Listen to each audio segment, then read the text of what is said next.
Hey guys, I'm Claire. Welcome back to Mullin Farm. If this is the first of our videos that you are watching, we have a small dairy farm in New Zealand, which we are on the path to transforming into a regenerative, sustainable dairy farm. So we also homestead here where we live as well. We grow a large garden. We've got a small orchard. We rear animals for meat as well. So the climate where we are in New Zealand is fairly mild. We don't get extreme cold temperatures in the winter, so we would really go below 4 degrees Celsius in the winter, but also on the other side of that we would really go like above 25 degrees. You know, that would be pushing it for us in the summer.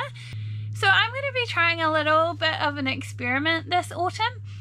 So the reason I want to do this experiment is last year I was given some tomato plants by a local guy from our farm store.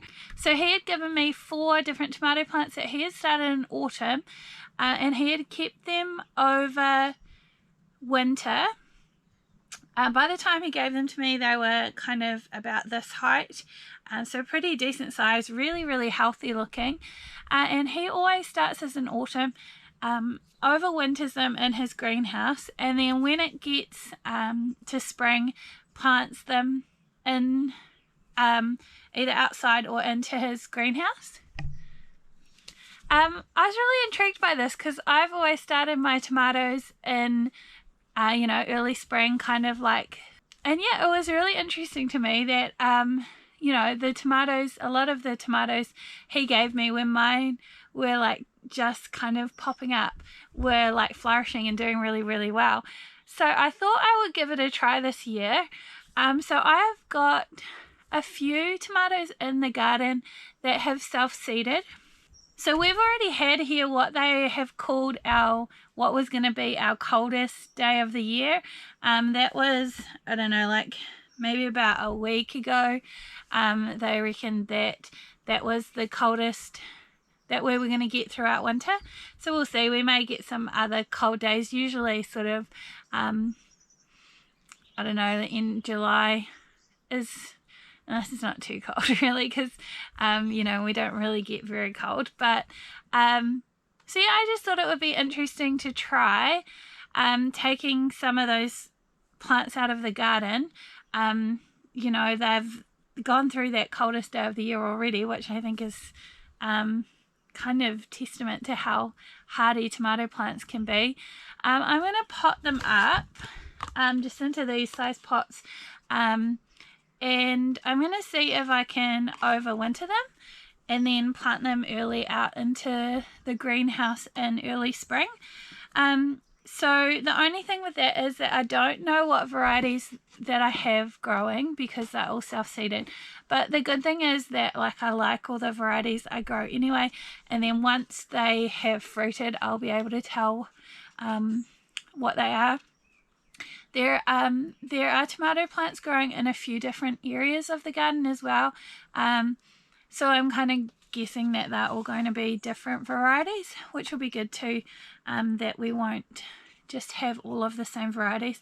When we weed the greenhouse too, I'm going to see if we have any self-seeded plants in the greenhouse as well that I can pop out of the garden there, just transfer into some little pots. And yeah, I might even just try starting some from seed as well as a little experiment to see how they go. I just thought it would be a really good, if you could get like a really good head start on the plants. The plants that he gave me were some of the best plants I reckon that grew in our greenhouse. So yeah, I'm really excited to try it out, and it's not really costing me anything.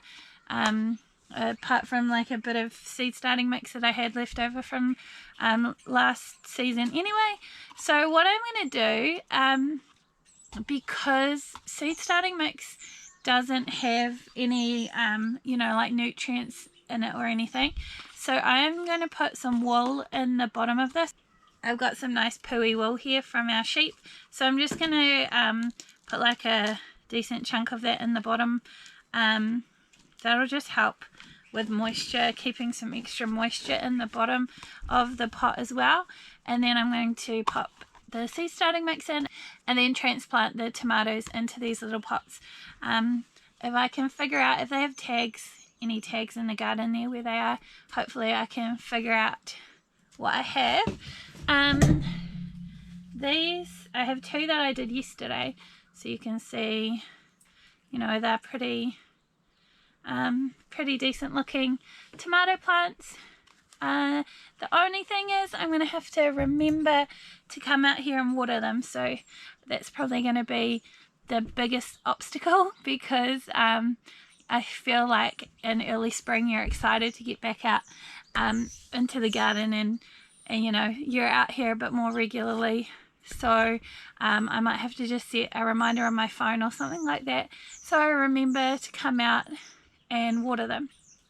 But anyway, I'm going to go out into the garden now and I'll show you where some of the tomatoes have self-seeded, and yeah, we'll get into it. So yesterday Lance was out in the garden and he has weeded quite a lot of the raised beds here on this side, and he's left all the self-seeded tomatoes in the garden for me so I can come out and grab them. So just in this bed here we've got a couple little ones that have come up, so we'll grab those out. There's another one there. So this is all just in my garlic bed. I think there was some more down the end here. Oh look, there's a beautiful one there, so we'll try and get that one out. Oh, that one's massive. Hopefully that one will do okay. We'll see how it goes. And yeah, there's several here that we can pop out.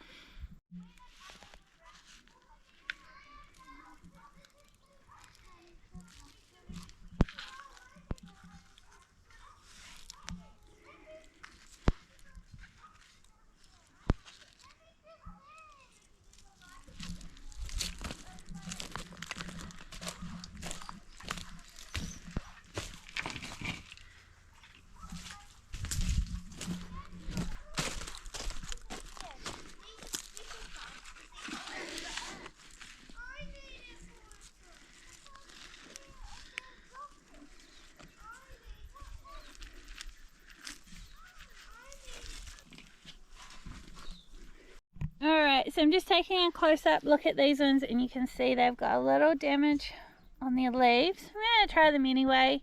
The top part of the plant looks really nice and healthy.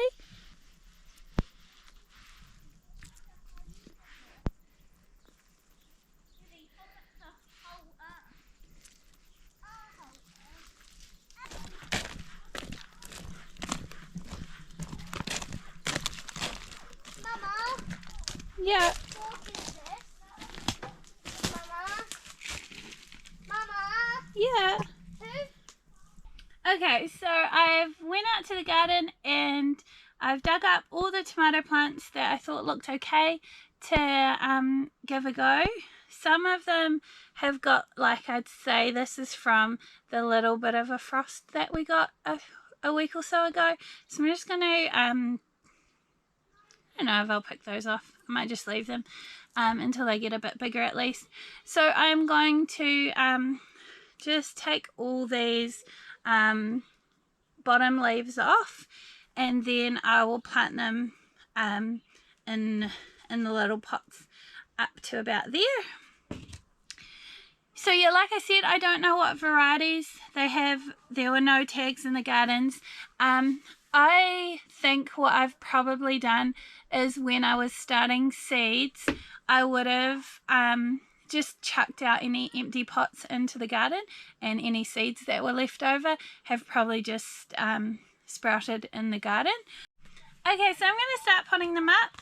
I have got the wool, if you can see that, in the bottom. Then I'm just going to pinch off these bottom leaves and pop this down pot.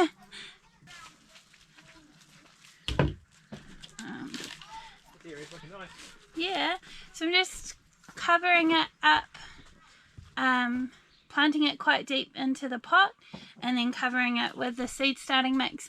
Then I'm just going to put some of this pooey wool at the top as well, just to try and keep that soil nice and moist, as kind of like a backup in case I forget to come in and water them, which I can 100% guarantee that I'm going to do. So there we go.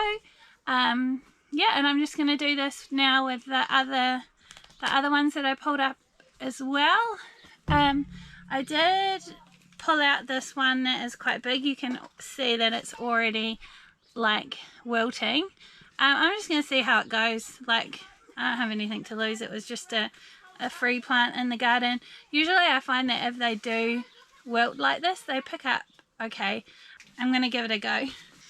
So I've just got this bigger pot for the big tomato because I think it's just, you can see that by the time I bury it deep, it still could go heaps deeper. So I think this bigger pot is going to be better. So I'm just going to put the wool. You can see it's got quite a lot of sheep poo in it. That's going to be really good to give them some nutrients to grow. So I'm going to pop that in the bottom and then pot them up. So these ones are a little bit smaller, so it'll be interesting to see how the smaller ones go compared to the ones that are a little bit more established. That's really bad. I'm going to smell great after this.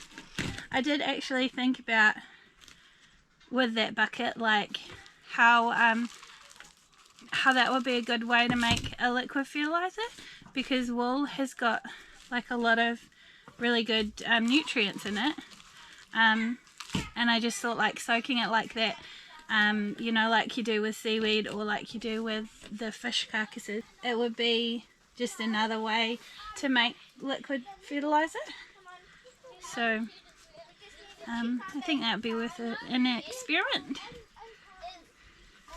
I also have some comfrey growing in the garden, so I've always had the plan to try and make some comfrey tea as well with it. Oh, look at that.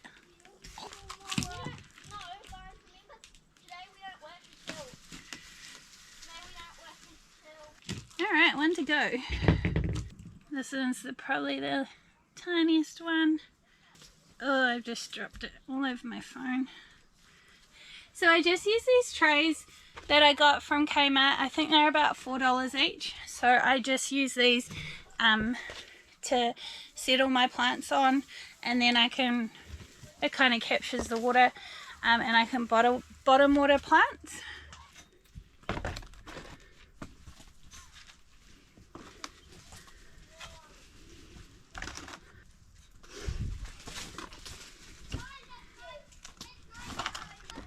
Alright, so there they all are. This one has a tag in it because I found that one near that tag, so I just thought I'd pop that in just in case that's what it was. So they look a bit rough now. Usually that's what happens when you transplant plants from one space to another. I'm just going to give them a water and hopefully we see them pick up in a few days' time.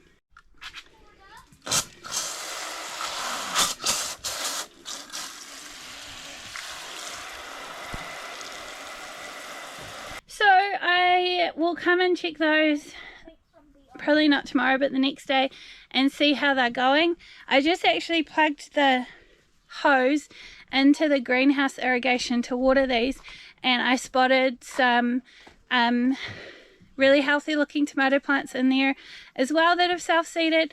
I'm especially looking under our Sweetheart cherry tomato. That was one of our favorites this year, so if I can get a head start on starting one of those for spring, I'm gonna give it a go.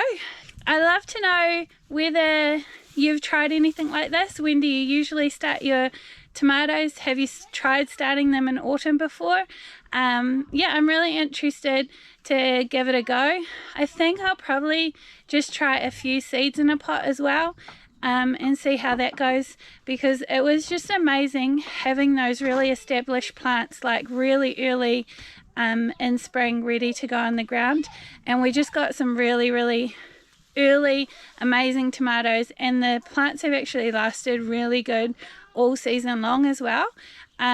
So yeah, if we can get a head start, that would be absolutely amazing. So yeah, let us know in the comments below whether you've tried it, and we'll keep you updated on how our little experiment goes. But for now, thanks heaps for watching, and we'll catch you on the next one. See ya!